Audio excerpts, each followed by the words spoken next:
wala nang second thought po na gagawin ko ba to, hindi ko ba to gagawin. More on like bibigay ko na lahat kahit anong mangyari, kung ano yung maging resulta, magiging masaya ako dun. Yung ganong mindset po yung kaninang pagpasok ko po. Tinanong kita last time, ano yung game plan bago yung qualification? Ano naman ang naging strategiya, anong game plan bago naman itong finals? Maging positive lang po yung attitude ko, and wala naman pong mangyayari kung magkamali ako. Ma-frustrate ako, wala rin mangyayari. More on magsaya po sa experience na to.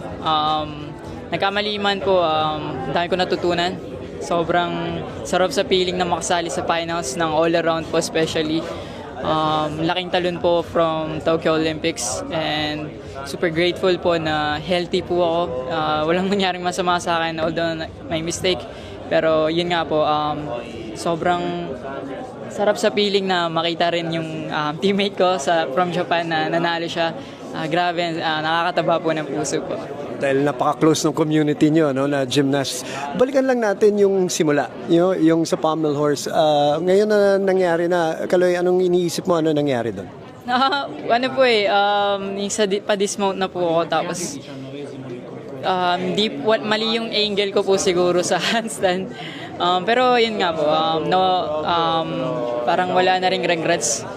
Nangyari na kung ano yung nangyari, tinanggap ko na po, and move on po sa mga susunod na araw. Kasi meron pa po akong finals, and di ko na po, paano po ba, mag-grieve po ba or malungkot.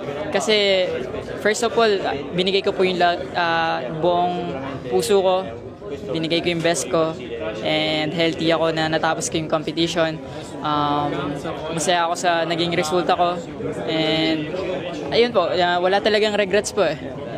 Ganda ng disposition mo ngayon, Kaloy. Yung relax na relax ka lang talaga kahit dun sa resulta from 24 to 21 na naging 12. Anong explanation dyan? Ayun po talaga siguro yung align sa akin, or yung binigay ng Diyos sa akin. Super happy po ako sa nakuha ko ngayon na score. Dami ko natutunan sa pagiging all-arounder. Yun po, gusto ko lang huwag na masyado i-stress yung sarili ko, kasi ito yung lumabas po eh. And masaya naman po ako sa ginawa ko na performance. Wala talagang regrets po eh. Sobrang grateful po talaga na nagawa ko yung performance ko. Although hindi perfect, pero may natutunan ako. Plus, healthy po talaga na walang nangyaring masama sa akin, hindi ako na-aksidente, and mas makakapag-compete pa po ako sa mga finals po. Of course, dalawa pa yung finals, dalawa pa yung paglalabanan natin. Ang daming pinagdadaanan ng mga Pilipino back home sa Pilipinas, alam mo naman yan. Daming hamon, daming nasalanta. Alam namin na yung laban mo para sa kanila rin. Anong message mo para sa kanila, Kaloy? Wag po tayong mawala ng pag-asa agad, kasi di pa po tapos yung mga kompetisyon or yung laban sa buhay po. Palagi po tayo manalig sa Diyos. Manalangin tayo na huwag tayong pabayaan, bigyan tayo ng lakas sa pang-araw-araw po na ginagawa natin sa buhay. Maging i-guide niya po tayo sa okay po na way, and sa safe po. Magmahalan po tayong lahat. Maging magpasalamat tayo kung ano yung meron tayo, kasi yung ibang tao wala sa mga posisyon natin.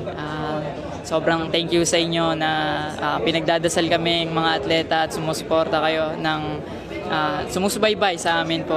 Maraming salamat po sa take ng effort, pagdasal kami at manood sa amin, at sama-sama nating ipaglaban ng Pilipinas. Maraming salamat po sa inyo lahat.